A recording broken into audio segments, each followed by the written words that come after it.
My dear friends, welcome to everyone to my channel Bhudeb here. আমি আমার চ্যানেলে সবাইকে ওয়েলকাম করছি। আশা করি সবাই খুব ভালো আছো, সুস্থ আছো, ঠিকঠাক আছো।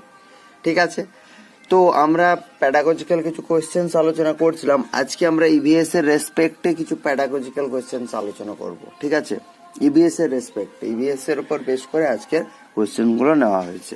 তো দেখো, সরাসরি আমরা প্রথম প্রশ্নে চলে যাব, আর বেশি সময় নষ্ট করব না। দেখো, প্রথম প্রশ্নে কি বলেছে, পরিবেশ বিদ্যা পাঠে ছাত্র ছাত্রীদের উৎসাহিত করার জন্য কোনটি সর্বাগ্রে করা উচিত।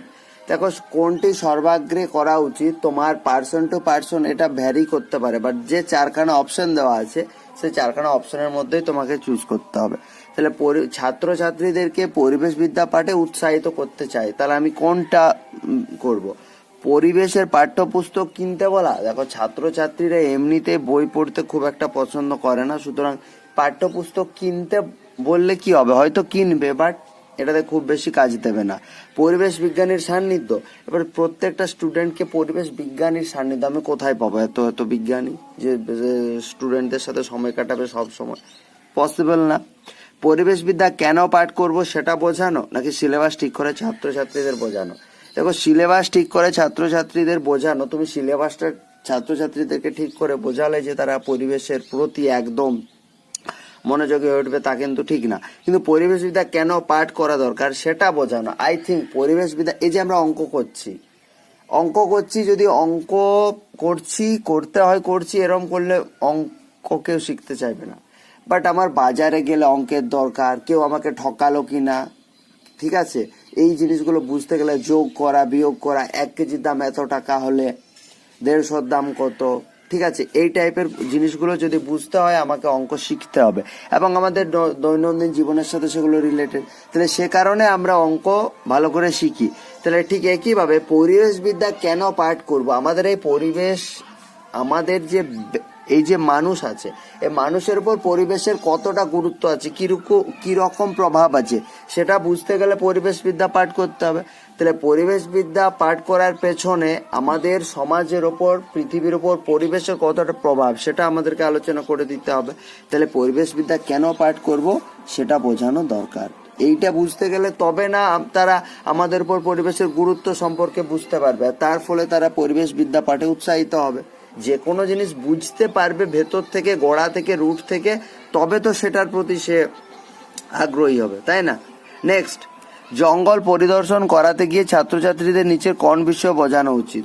ধরো ক্লাস চলছিল, ক্লাসের মাঝখানে বা ক্লাসের ধরো কোনো একটা ক্লাসে আমি কি করলাম, তাদেরকে একদিন ভ্রমণে নিয়ে গেলাম, জঙ্গল পরিদর্শন করাতে নিয়ে গেলাম। তাহলে আমি জঙ্গল পরিদর্শন করাতে নিয়ে গেছি, এরপর আমি কি করাবো, তাদেরকে বৃক্ষরোপণ কেন করা উচিত সেটা বোঝাবো, বৃক্ষচ্ছেদন করলে তার পরিণতি কি ভয়ঙ্কর হতে পারে সেটা বোঝাবো, দাবানল হলে কি ধরনের দূষণ হয় সেটা বোঝাবো, নাকি ওপরের সব কয়টাই বোঝাবো। দেখো, যেহেতু তাদেরকে প্রত্যেক দিন জঙ্গলে নিয়ে যাওয়া পসিবল না এবং নিয়ে যাওয়া উচিত না, যখন আমি একটা দিন নিয়ে গেছি তাহলে জঙ্গল, সেই যেখানে নিয়ে গেছি সেই জায়গাটা রিলেটেড যাবতীয় যে কনসেপ্ট বা যাবতীয় যে ইনফরমেশন উইথ প্রপার এক্সপ্লেনেশন তাদেরকে কিন্তু সেখানে বোঝাতে হবে।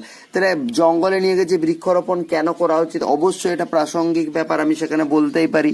বৃক্ষচ্ছেদন করলে তার পরিণতি কি হতে পারে, অর্থাৎ প্রচুর পরিমাণে যে আমরা গাছ কাটছি, তাহলে গাছ কাটলে তার কি ভয়ঙ্কর পরিণতির সম্মুখীন হতে পারে না, আমরা বর্তমান পরিস্থিতিতে কি ভয়ঙ্কর সমস্যার সম্মুখীন হচ্ছি সেটা বোঝানো যেতে পারে। দাবানল হলে কি ধরনের দূষণ হয়, অবশ্যই দাবানল জেনারেলি জঙ্গলেই তো লাগে, তাহলে সেটাও প্রাসঙ্গিক হচ্ছে। তাহলে এখানেও আনসার হয়ে যাবে ওপরের সব কটি। ওকে, চলো তারপর দেখো কি বলছে। তারপর বলছে বিদ্যালয়ে পরিবেশ বিদ্যা পাঠের প্রয়োজনীয়তা কি। আমরা পড়লাম যে পরিবেশ বিদ্যা পাঠে ছাত্রছাত্রীদের উৎসাহিত করার জন্য কি করা উচিত সেটা পড়লাম। তো এরপর আমরা যেটা পড়বো সেটা হচ্ছে, দেখো এরপর আমরা যেটা পড়বো সেটা হচ্ছে বিদ্যালয়ে পরিবেশ বিদ্যা পাঠের প্রয়োজনীয়তা কি। পরিবেশ জীবনের অবিচ্ছেদ্য অংশ, তার জন্য, পরিবেশ দূষণকে রোধ করার জন্য, নাকি পরিবেশ সম্পর্কে সচেতনতা জাগাতে, নাকি ওপরের সবকটি। প্রত্যেকটা অপশন আমরা ভালো করে একটু বোঝার চেষ্টা করব। পরিবেশ বিদ্যা পাঠ করব, বিদ্যালয়ে কোনো কিছু পাঠ করব মানে অবশ্যই তার প্রয়োজনীয়তা আছে। এরপর কি প্রয়োজনীয়তা আছে, পরিবেশ জীবনের অবিচ্ছেদ্য অংশ, অবশ্যই আমাদের জীবনের তথা আমাদের সমাজের তথা আমাদের পুরো এই যে মনুষ্য কুল আছে তার উপর পরিবেশের প্রভাব আছে। তাহলে পরিবেশ হচ্ছে অবিচ্ছেদ্য অংশ, এটা কারেক্ট। পরিবেশ দূষণকে রোধ করার জন্য, তাহলে পরিবেশ দূষণকে রোধ করার জন্য আমাদেরকে বিদ্যালয়ে পরিবেশ বিদ্যা পাঠ অবশ্য জরুরি।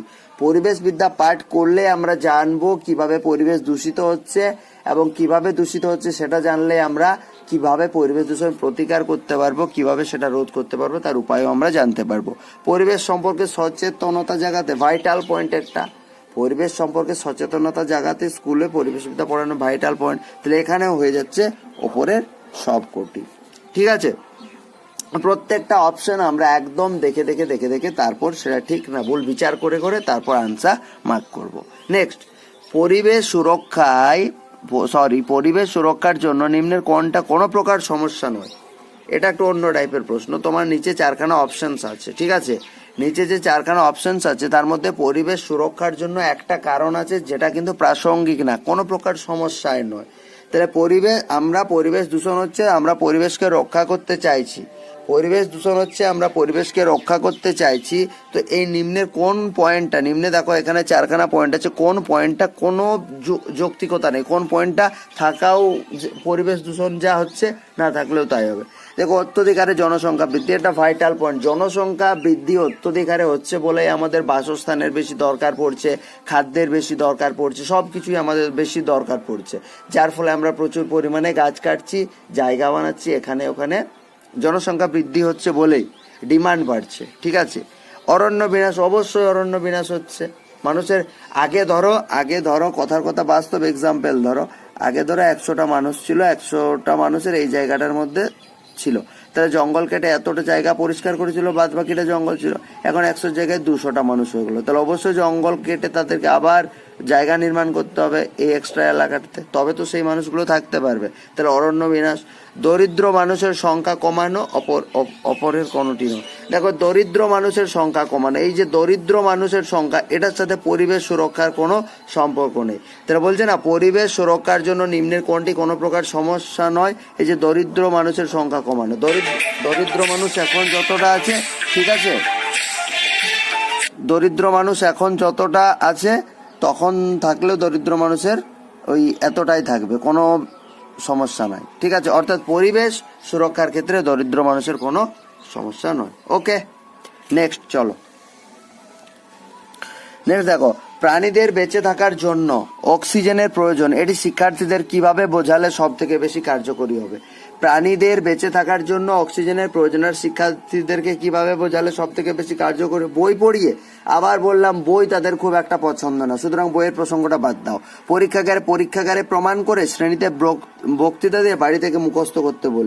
মুখস্থ যেখানেই পাবে আমি বলেছি সেই অপশনটা চোখ বন্ধ করে কেটে দেবে। তাহলে শ্রেণীতে বক্তৃতা দেওয়া বা বই পড়ানো তার থেকে বেটার হচ্ছে পরীক্ষাগারে তাদেরকে হাতে কলমে পরীক্ষা করে প্রমাণ করে দেখানো, ঠিক আছে।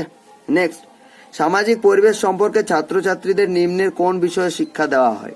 সামাজিক পরিবেশ সম্পর্কে ছাত্রছাত্রীদের নিম্নের কোন বিষয়ে শিক্ষা দেওয়া হচ্ছে গো? দেখো তো, সমাজের বিভিন্ন উপাদানের মধ্যে পারস্পরিক সম্পর্ক। প্রথম কথা কি নিয়ে হচ্ছে বলো তো? কথাটা হচ্ছে আমার সামাজিক পরিবেশ নিয়ে, ঠিক আছে, কথাটা হচ্ছে সামাজিক পরিবেশ নিয়ে। তাহলে ছাত্রছাত্রীদেরকে সামাজিক পরিবেশের কোন বিষয় সম্পর্কে শিক্ষা দেওয়া হচ্ছে? সমাজের বিভিন্ন উপাদানের পারস্পরিক সম্পর্ক। তাহলে অবশ্যই সমাজের সামাজিক পরিবেশ নিয়ে কথা বলছি, তাহলে সমাজের যে বিভিন্ন উপাদান আছে উপাদানের পারস্পরিক সম্পর্ক আলোচনা করব। সামাজিকীকরণ প্রক্রিয়া, কিভাবে সমাজে মিশতে হয়, কিভাবে সমাজে চলাফেরা করতে হয়, সমাজ পরিবর্তনের নানা দিক। অবশ্যই সময়ের সাথে সাথে কি হচ্ছে, সময়ের সাথে সাথে সমাজটা পরিবর্তন হচ্ছে, প্রতিনিয়ত পরিবর্তন হচ্ছে, তাহলে সেটাও আমাদেরকে মনে রাখতে হবে। তাহলে সামাজিক পরিবেশের কোন কোন দিক আমরা পড়াবো, বিভিন্ন উপাদানের পারস্পরিক সম্পর্কও বোঝাবো, এটা যে একটা সামাজিকীকরণ প্রক্রিয়াটা সম্পর্কেও তাদেরকে ধারণা দেব, সমাজ পরিবর্তনের নানা দিক। অর্থাৎ ওপরে সবকটি হয়ে যাচ্ছে এখানে কারেক্ট আনসার, ঠিক আছে। আজকের শেষ প্রশ্ন, নিচের কোনটি রান্না করার আগে একটি অবশ্য প্রয়োজনীয় কর্তব্য বলে ছোট ছাত্রদের শিক্ষা মানে অ্যাজ এ টিচার তুমি তোমার স্টুডেন্টদেরকে এই নিম্নের যে 4খানা অপশনস আছে তার মধ্যে কোনটা অবশ্যই শেখাবে যে রান্না করার জন্য এটা একটা প্রয়োজনীয়, অবশ্য প্রয়োজনীয় করণীয় কাজ পরিষ্কার কাপড়ে আনাজপাতি মুড়ে রাখা। দেখো আনাজপাতি তুমি যা কিছু বাজার করে নিয়ে এলে সেটাকে পরিষ্কার কাপড়ে মুড়ে রাখতে বলবে, আনাজপাতি কাটার পর পরিষ্কার জলে ধুতে বলবে, আনাজপাতি ভালো করে ভেজে নিতে বলবে, শুধুমাত্র ছুরি দিয়ে আনাজপাতি কাটা। ভালো করে দেখো, শুধুমাত্র ছুরি দিয়ে আনাজপাতি কাটা এই অপশনটার কোনো যৌক্তিকতা নেই, আমি বটি দিয়েও কাটতে পারি। ইনফ্যাক্ট আমরা বেশিরভাগই গ্রামের দিকে আমি জেনারেলি দেখেছি আমাদের বাড়িতেও বটি দিয়েই বেশি আনাজপাতি কাটা হয়, সুতরাং এই অপশনটা গেল। আনাজপাতি ভালো করে ভেজে নেওয়া, দেখো আনাজপাতি রান্না করার আগে ভালো করে ভেজে নেওয়া, এটা ডিপেন্ড করে, সব আনাজপাতি কিন্তু ভাজার জন্য নয়, কিছু কিছু আনাজপাতি শাক কি হয় সেদ্ধ করতে হয়, সুতরাং এটা রান্নার প্রসেসের মধ্যে ঢুকে গেল, এটা রান্নার প্রসেসের মধ্যে ঢুকে গেল, এটা আংশিক সত্য, সব আনাজপাতি কিন্তু ভালো করে ভাজার দরকার নেই।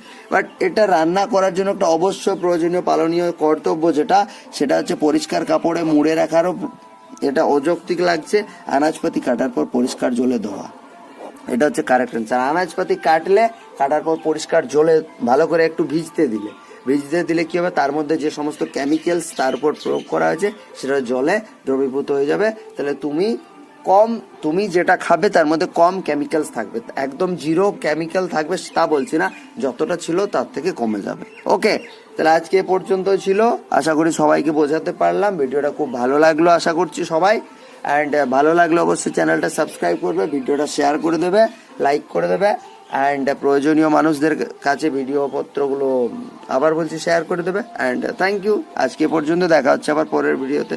Have a good day.